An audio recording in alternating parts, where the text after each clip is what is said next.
Hello friends. आज हम लोग भारत के संविधान में स्टेट लेजिस्लेचर से संबंधित कुछ इंपॉर्टेंट आर्टिकल्स देखेंगे। आर्टिकल 202 से 212 तक। ठीक है, ये फाइनेंशियल मैटर्स के विषय में स्टेट लेजिस्लेचर में क्या प्रोसीजर रहेगा वो उसके संबंध में है।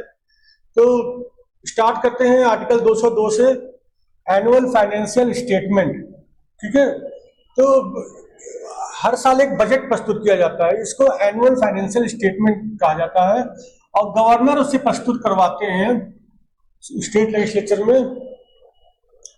और इसमें क्या होता है कि एस्टिमेटेड रिसीट एंड एक्सपेंडिचर्स होते हैं या सरकार के। ठीक है, उस साल के लिए कितनी रिसीट्स होगी, कितनी एक्सपेंडिचर होगा, और इसको एनुअल फाइनेंशियल स्टेटमेंट बोलते हैं। कॉमनली हम लोग बजट के नाम से जानते हैं।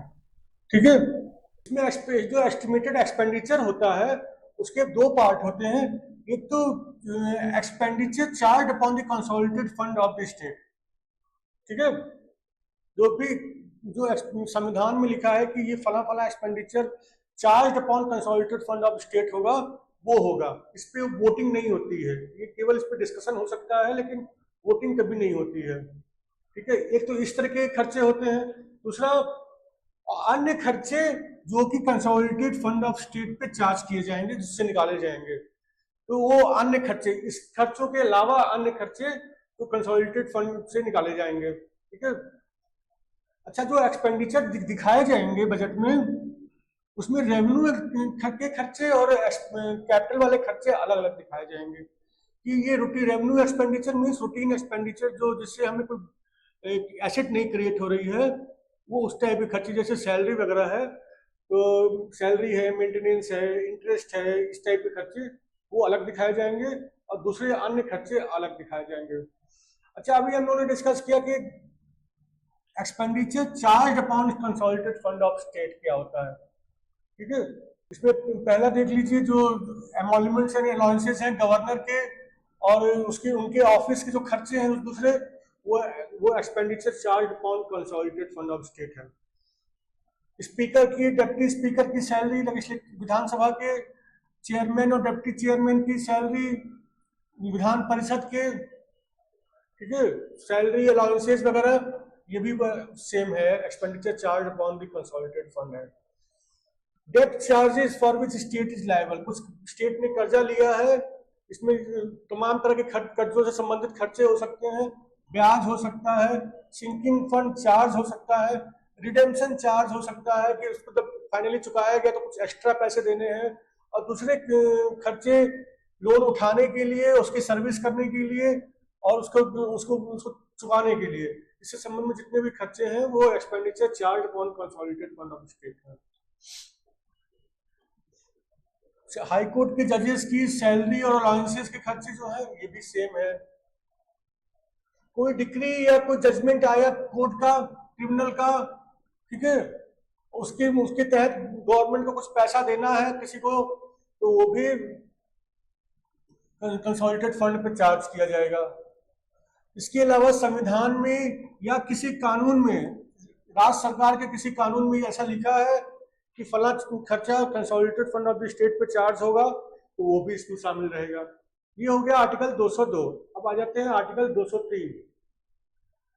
एस्टिमेट्स जो प्रस्तुत किए जाते हैं गवर्नमेंट सरकार द्वारा, उसके संबंध में है क्या प्रोसीजर रहेगा। देखिए, ये हमने अभी डिस्कस किया था कि जो expenditure charge upon consolidated fund of the state है, वो कभी भी इस पर वोटिंग नहीं होगी विधानसभा में, वो एज इट इज ओके है, बस केवल उस पर डिस्कशन किया जा सकता है। ठीक है, वोटिंग कभी नहीं होती है। इसके अलावा और जो खर्चे चार्ज अपॉन कंसोलिडेटेड फंड है, वो ग्रांट्स के रूप में मांगे जाएंगे विधानसभा से। ठीक है, डिमांड फॉर ग्रांट्स के रूप में प्रस्तुत किए जाएंगे विधानसभा में, उसके ऊपर वोटिंग होगी। अब विधानसभा के पास ये पावर है, वो चाहे तो एज इट इज ग्रांट को, डिमांड को ओके कर दे जैसा मांगा गया है, या फिर पूरी तरीके से रिफ्यूज कर दे, या फिर अमाउंट कम कर दे उसका। ठीक है, गवर्नर की रिकमेंडेशन के बाद ही डिमांड फॉर ग्रांट प्रस्तुत किया जाएगा। अब इसके बाद 204 आर्टिकल आ जाते हैं, अप्रोप्रिएशन बिल्स। ठीक है। तो अब हाँ, तो फ्रेंड्स हम लोग अब आर्टिकल 204 देखेंगे, अप्रोप्रिएशन बिल। जब अगर ग्रांट सैंक्शन हो गई है तो उसके बाद कंसोलिडेटेड फंड से पैसा तभी निकाला जा सकता है जब एक अप्रोप्रिएशन बिल असेंबली पास कर दे। बिना अप्रोप्रिएशन बिल के असेंबली कोई असेंबली से पास कराए तो कंसोलिडेटेड फंड से कुछ भी निकाला नहीं जा सकता। ठीक है।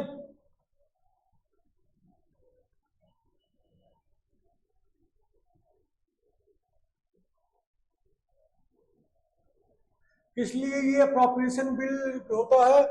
ये अप्रोप्रिएशन बिल पैसे निकालने के लिए कंसोलिडेटेड फंड के ऑफ द स्टेट से किस टाइप के खर्चे के लिए जो ग्रांट सैंक्शन की गई थी असेंबली द्वारा वो वाले उसके लिए, और उसके अलावा जो expenditure charge upon the consolidated fund of the state है जिसपे कोई वोटिंग नहीं हुई थी वो वाले खर्चे के लिए। जिसपे वोटिंग हुई थी वो ग्रांट्स प्लस जो expenditure charge upon consolidated fund है वो उसके लिए पैसा अप्रोप्रिएशन बिल आएगा, उसमें अप्रोप्रिएशन बिल सैंक्शन होगा, तब इन खर्चों के लिए हम कंसोलिडेटेड फंड से पैसे विड्रॉ कर सकते हैं। इसमें जो हमारा ग्रांट सैंक्शन हुआ था, जो हमारा एनुअल फाइनेंशियल स्टेटमेंट बजट में अमाउंट सैंक्शन हुआ था उससे ज्यादा अमाउंट अप्रोप्रिएशन बिल में नहीं हो सकता, मैक्सिमम उतना ही हो सकता है। ठीक है। अच्छा, जब ये अप्रोप्रिएशन बिल प्रस्तुत हो रहा है, ठीक है, दोनों हाउसेस में किसी किसी हाउस में, तो कोई अमेंडमेंट ऐसा नहीं आ सकता जो अमाउंट को चेंज कर दे। ठीक है। या फिर जो ग्रांट जिस पर्पस के लिए सैंक्शन हुआ है वो पर्पस चेंज कर दे या किसी और खर्चे में उसको डाल कर दे कि ये वाला पैसा इस खर्चे में नहीं उस खर्चे में यूज होगा, इसके लिए भी कोई अमेंडमेंट नहीं डाला सकता। अमाउंट चेंज करने के लिए भी कोई अमेंडमेंट नहीं डाल सकता। और जो consolidated fund of the state में एक्सपेंडिचर चार्ज होना है वो वाला भी अमाउंट चेंज नहीं किया जा सकता। इसके विषय में अमेंडमेंट एडमिसिबल है कि नहीं है, जो भी प्रिसाइडिंग ऑफिसर बैठे होंगे उस समय सदन में वो फाइनल डिसीजन दे देंगे कि ये एडमिसिबल है कि नहीं एडमिसिबल है अमेंडमेंट। इसके अलावा आप आर्टिकल 205 देख लेते हैं। ये सप्लीमेंट्री एडिशनल या एक्सेस ग्रांट्स के लिए है। ठीक है।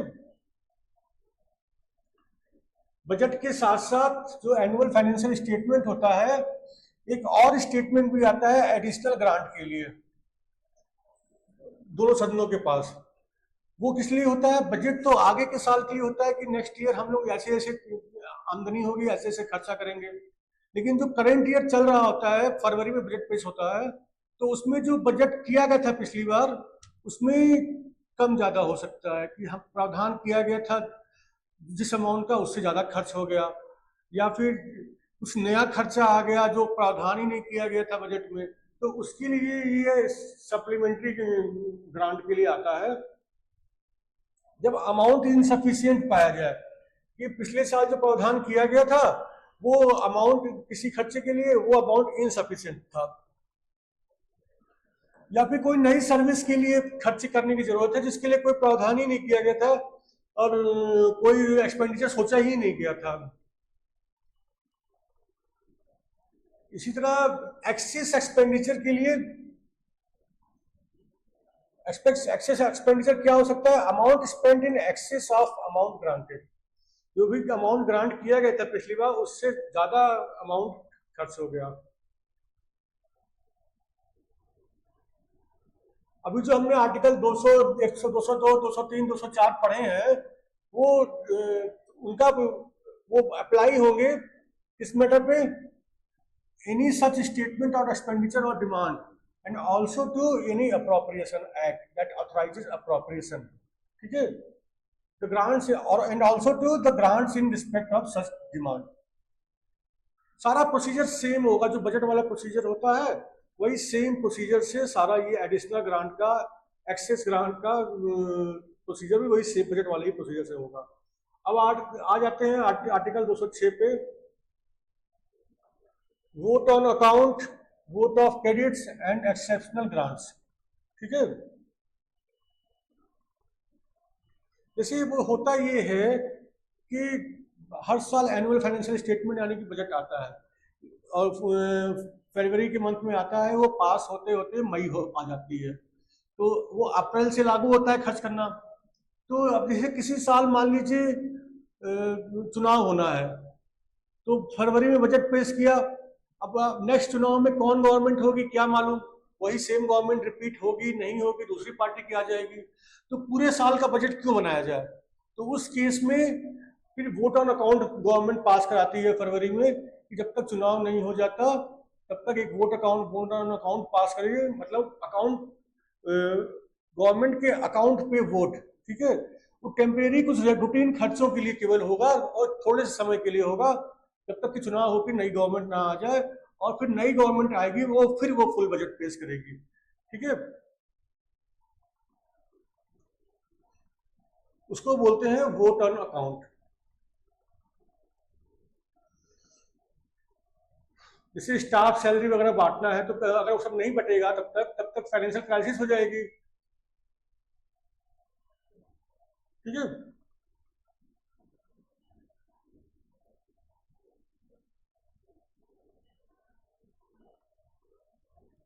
अच्छा, जैसे अप्रोप्रिएशन एक्ट पास होगा मई में जाकर के, तो अप्रैल और मई का खर्चा कैसे चलेगा, ठीक है। तो अभी पास हुआ नहीं है, अब अप्रैल में, फरवरी में बजट पेश हुआ, उसके बाद अप्रोप्रिएशन एक्ट पास हुआ, होगा, कब पेश होगा, करते कराते मई आ जाएगा, तो अप्रैल और मई का खर्चा कैसे चलेगा, ठीक है। तो उसके लिए विधानसभा कुछ एडवांस सम सैंक्शन कर देती है कंसोलिडेटेड फंड ऑफ स्टेट से, और उससे वो सरकार का खर्च चलता है जब तक कि वो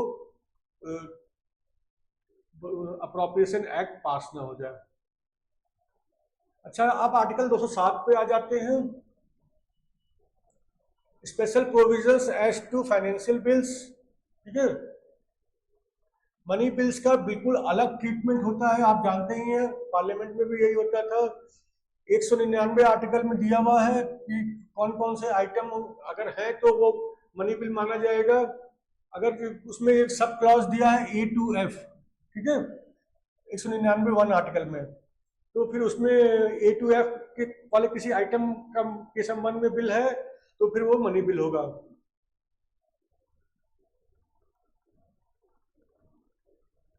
मनी बिल की खास बात यह है कि बिना गवर्नर की रिकमेंडेशन के ये विधानसभा में प्रस्तुत नहीं होगा, और ये विधान परिषद में इंट्रोड्यूस नहीं किया जा सकता, विधानसभा से ही स्टार्ट होगा। विधानसभा परिषद के पास बहुत ही लिमिटेड पावर्स हैं, केवल रिकमेंडेशन देने की पावर है, वो रिजेक्ट नहीं कर सकती, अमेंड नहीं कर सकती मनी बिल को।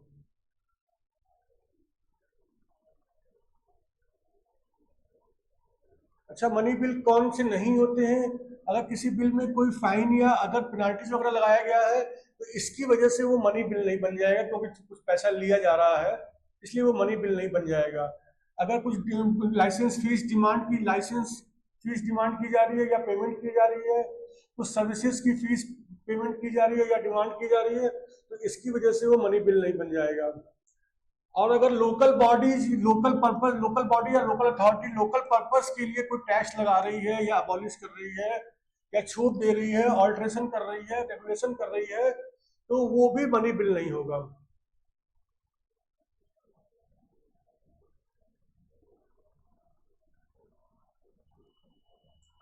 अब जो जनरल प्रोसीजर्स हैं विधानसभा विधान परिषद में वो देख लेते हैं। रूल्स ऑफ प्रोसीजर आर्टिकल 208 है, ठीक है। हर सदन के पास ये अधिकार है कि वो अपने कामकाज से संबंधित रूल्स बनाए, कैसे उसका बिजनेस कंडक्ट होगा हाउस में, उसके विषय में अपने रूल्स खुद बना सकती हैं।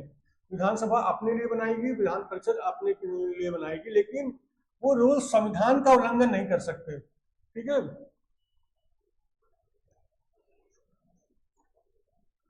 इसके अलावा गवर्नर के पास पावर है कि वो दोनों सदनों के बीच में कम्युनिकेशन कैसे होगा इसके संबंध में रूल्स बना सकते हैं। लेकिन गवर्नर ये विधान परिषद के चेयरमैन और विधानसभा के स्पीकर से राय मशवरा करने के बाद ही ये रूल्स बनाते हैं। ठीक है।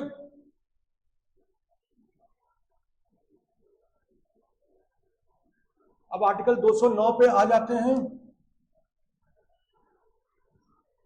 Regulation by law of procedure in legislature of a state in relation to financial business.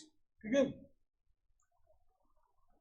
Financial business को समय से कंप्लीट करने के लिए तो स्टेट लेजिस्लेचर के पास पावर है कि वो एक कानून बना सकती है। उसका उसमें वो प्रोसीजर देगी, कंडक्ट ऑफ बिजनेस देगी, कैसे हाउस में कामकाज होगा फाइनेंशियल मैटर्स पे, और फाइनेंशियल मैटर्स पे होगा। और अप्रोप्रिएशन बिल, जैसे अप्रोप्रिएशन एक्ट वगैरह पास करना है तो उसके लिए कंसोलिडेटेड फंड से पैसा निकालने के लिए उसके विषय में भी। ठीक है। अब आ जाते हैं लैंग्वेज पे। आर्टिकल 210 है। सदनों में कौन सी लैंग्वेज यूज होगी? 3 लैंग्वेज है जो उस राज्य की ऑफिशियल लैंग्वेज है, प्लस इंग्लिश प्लस हिंदी। तीनों में से किसी में भी कामकाज हो सकता है। लेकिन जो विधानसभा के चेयरमैन, विधानसभा के स्पीकर हैं और विधान परिषद के चेयरमैन है, वो चाहे अगर उनको लगे कि कोई मेंबर अपने आप को इन 3 लैंग्वेजेस में अप्रोप्रिएटली एक्सप्रेस नहीं कर पा रहा है तो वो उसकी मदर टंग में वो अपना भाषण देने के लिए अलाउ कर सकते हैं। ठीक है।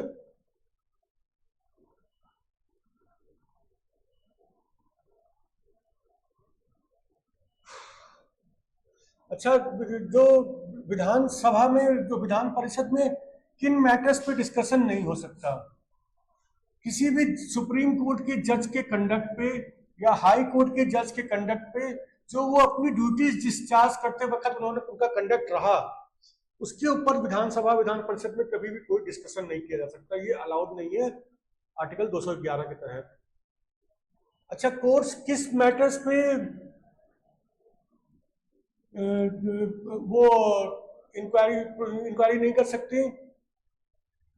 वो विधानसभा के वो प्रोसीडिंग के संबंध में कोई इंक्वायरी नहीं कर सकती। आर्टिकल 212 है। किस विषय पे?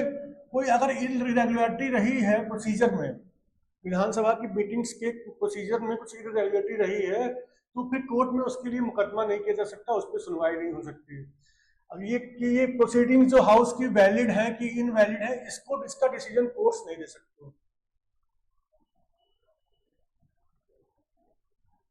इसके अलावा जो भी ऑफिसर्स हैं या मेंबर्स हैं विधानसभा विधान परिषद के, और जिसमें जिनको संविधान के तहत पावर मिली है, इसलिए पावर मिली है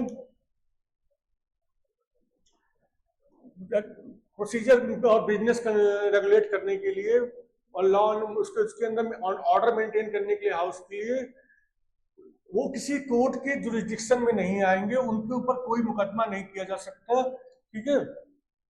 जो भी उन्होंने अपनी पावर यूज की है उसके संबंध में कोई मुकदमा उनके ऊपर नहीं किया जा सकता। कोर्ट कभी भी कोई बिल पास होने से रोक नहीं सकती और किसी भी कीमत पे किसी स्पीकर को मीटिंग प्रिसाइड करने से रोक नहीं सकती है।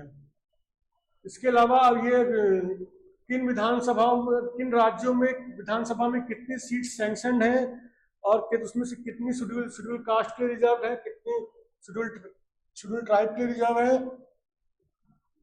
और इसके अलावा विधान परिषद 6 राज्यों में है तो वहां कितनी कितनी सीटें हैं, ये सब पूरे चार्ट के माध्यम से आपको दिखाया गया है यहाँ पे। ठीक है। Thank you friends.